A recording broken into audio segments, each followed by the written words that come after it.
मैं हूं आबिद हुसैन शेख, आपका खैर मकदम है 4 टीवी न्यूज़ कर्नाटक एक्सप्रेस में। बारिश के चलते रेड अलर्ट की घोषणा। राज्य में मानसून बारिश ने देर से ही सही दस्तक दे दी है राज्य में, जिसके चलते मौसम विभाग ने उत्तर कन्नड़, उडुपी, दक्षिण कन्नड़ा, चिकमंगलुरु, कोडगु जिलों में भारी बारिश होने का अंदेशा जताते हुए रेड अलर्ट और स्कूल कॉलेजेस को छुट्टी। शिवमोगा, बीदर, गुलबर्गा, बागलकोट, बेलगाम, धारवाड़, गदग, हावेरी, बीजापुर, बेंगलुरु सिटी, बेंगलुरु ग्रामीण, चित्रदुर्ग, चिकबल्लापुर, चामराजनगर, हासन, कोलार, मंडिया, मैसूर, तुमकुर और रामनगर जिलों में बारिश के चलते येलो अलर्ट की घोषणा की है मौसम विभाग ने। कुमार स्वामी के क्षेत्र में जान हथेली पर लेकर नाला पार करते छात्र। हासन जिला जेडीएस पार्टी का गढ़ माना जाता है, जहां पर पूर्व पीएम देवेगौड़ा, उनके दोनों बेटे रेवन्ना और कुमार स्वामी भी यहां के जनप्रतिनिधि हैं और कुछ ही दिन पहले हुए एमएलसी चुनाव में रेवन्ना के बेटे सूरज रेवन्ना भी इस जिले से एमएलसी चुनाव जीते हैं। जिले के चन्नापट्टन से पूर्व सीएम कुमार स्वामी यहां से विधायक हैं। इसी चन्नापट्टन के हारूहल्ली गांव के बच्चे अपने स्कूल जाने के लिए एक दूसरे की मदद के सहारे हाथ पकड़कर जान हथेली पर लेकर चलते जा रहे हैं, वो भी अपनी शिक्षा के लिए। कुमार स्वामी तो अपनी सियासत में बीजेपी का समर्थन करते करते इतने आगे बढ़ चुके हैं कि इन्हें ये तक पता नहीं है कि अपने ही क्षेत्र की जनता किस हाल में जी रही है। जबकि राज्य में अगर जनता का भला होगा तो हमसे होगा, कहते हैं हर जगह कुमार स्वामी। गुलबर्गा में मनाया गया बहमनी फाउंडेशन डे। कर्नाटका में सुल्तान अलाउद्दीन बहमन शाह के नाम से मशहूर बहमनी सुल्तान शाह, जो बहमनी रियासत के पहले बादशाह माने जाते हैं, इन्होंने 3 अगस्त 1347 में अहनाबाद यानी आज के गुलबर्गा को अपनी राजधानी बनाकर अपनी बादशाहियत की शुरुआत की थी। आज ही के दिन जो बड़ा ही कामयाब राजघराना कहलाता है। आज इनके 675वें फाउंडेशन दिन के चलते बहमनी रियासत के यादों को गुलबर्गा में रहे इनके मकबरे के पास कई सोशल वर्कर्स, इतिहास प्रेमी और कुछ इनके घराने से ताल्लुक़ रखने वाले जिम्मेदारों की ओर से मकबरे पर पहुंचकर इनके अंजाम दिए गए कारनामे और कुर्बानियों को याद करके अकीदत का नजराना पेश करते हुए फूलों से सजाया इनके मकबरों को। बारिश के बीच भी जनता की खरीदारी जारी। कल वर महालक्ष्मी त्यौहार के चलते कई लोग बारिश और महंगाई की परवाह किए बिना ही अपने त्यौहार की खरीदारी में लग गए हैं। बेंगलुरु के केआर मार्केट के प्रमुख रास्तों पर जनता की भीड़ दिखाई दी, जैसे कि कोई यात्रा उत्सव मना रहे हों लोग। महंगाई हो या बारिश, लेकिन श्रद्धा और आस्था के सामने इनका कोई मोल नहीं। कई नेता तो जनता की इसी श्रद्धा और आस्था को ही अपने सियासत बनाकर बेवकूफ़ बनाते रहते हैं, जिसका अंजाम आज देश और राज्य के कई इलाकों में देखने को मिल रहा है।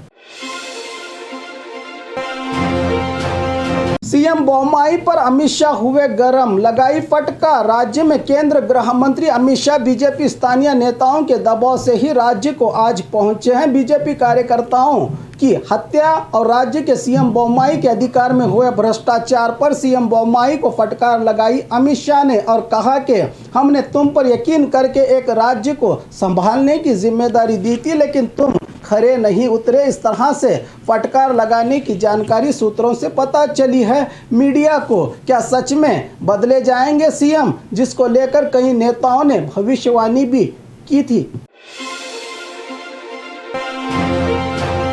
बस पास होने पर भी बस में नहीं है एंट्री। बस को रोककर स्टूडेंट्स ने की हड़ताल। बागलकोट जिले के गुड़ेदगुड, इलकल, कुडल संगम के स्टूडेंट्स अपने पास पर रोजाना कॉलेज और गांव को आना जाना लगा रहता है। आज अचानक बस रोककर हड़ताल करनी शुरू कर दी इन छात्रों ने। इनका कहना है कि बस में पास होने के बावजूद भी एंट्री नहीं दी जा रही है। पैसे देने पर ही इन्हें गांव की बस में एंट्री दी जाती है। कहना है यहाँ के स्टूडेंट्स का, अगर इन स्टूडेंट्स को पास रहने पर भी नहीं एंट्री दी जाती है तो केएसआरटीसी विभाग इन स्टूडेंट्स को पास ही क्यों देती है। सरकार तो स्टूडेंट्स को पास बना कर देती है और विभाग इन्हें बाहर निकाल देता है। यह कहाँ का इंसाफ है, कह रहे हैं छात्र।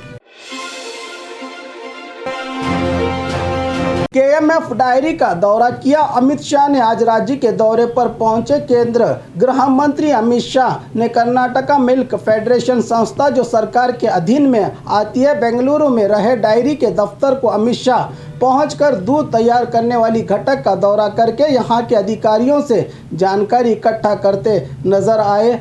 देश के गृह मंत्री अमित शाह, इनके साथ सीएम बोम्मई भी थे मौजूद।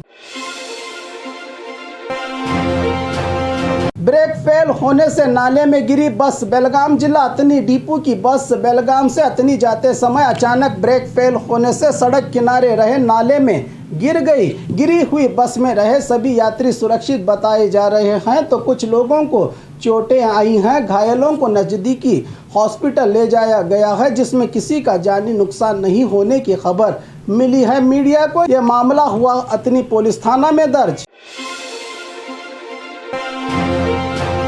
अब अकेले ही करना होगा बाइक पर सफर। एडीजीपी का बड़ा आदेश। मंगलुरु में हुए हत्याओं के बाद पुलिस विभाग चौकन्नी हो गई है। राज्य के law and order ADGP Alok Kumar ने मीडिया के जरिए जानकारी दी है कि कल यानी 5 अगस्त से दक्षिण कन्नड़ा जिले में 2 व्हीलर्स पर सिर्फ अकेले आदमी सफर करना होगा। बच्चे, बूढ़े और महिलाओं को पीछे बिठाकर सफर कर सकते हैं, लेकिन 2 युवक या जवान पुरुषों को डबल सीट सफर पर पाबंदी की सूचना दी है एडीजीपी आलोक कुमार ने। इस कदम से आपराधिक गतिविधियों पर लगाम लगेगी। ये आदेश सिर्फ दक्षिण कन्नड़ा जिले में ही लागू होगा।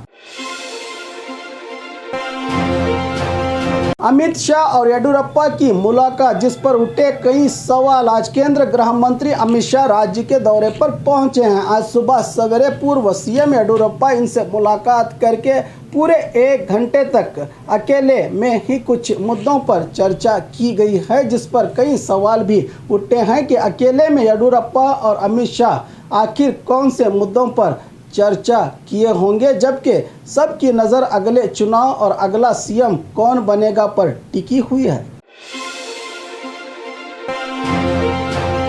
देश के तिरंगे पर सवाल उठाया प्रमोद मुतालिक ने। केंद्र की मोदी सरकार की ओर से खादी के साथ पॉलिस्टर से बने तिरंगे को बनाने की अनुमति दी गई है। पॉलिस्टर से बने तिरंगे में कहीं पर दरार और अशोक चक्र को बीच की जगह किनारे बिठाना और अशोक चक्र को अंडे की शक्ल दी गई है। ऐसे तिरंगे को दिखाकर खुद की ही बीजेपी सरकार के खिलाफ श्री राम सेना संस्थापक प्रमोद मुतालिक आक्रोश जताते हुए कहा कि क्या इस तरह दिखाई जाती है देशभक्ति।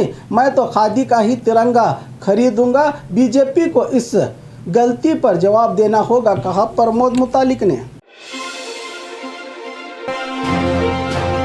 नवाब हैदर अली के 246वें उर्स का आगाज। मैसूर रियासत में अपनी एक अलग छाप छोड़ने वाले शेर मैसूर हजरत टीपू सुल्तान रहमतुल्लाह अलैह के वालिद सैयद वल शरीफ हैदर अली खान सन 1722 में मैसूर रियासत की हुकूमत किया करते थे। पहले मैसूर घराने में फौजदार के तौर पर सेवा देते हुए सन 1761 में मैसूर के बादशाह के तौर पर अपनी हुकूमत करके 1766 में इनका इंतकाल हुआ था। आज इनकी याद में श्रीरंगापट्टन में रहे इनके मकबरे पर इनके चाहने वालों की ओर से सलाम और दरूदों का नजराना पढ़कर 246वां उर्स मनाया गया नवाब हैदर अली का। और खबरों के लिए देखते रहिए 4 टीवी न्यूज़ कर्नाटक एक्सप्रेस।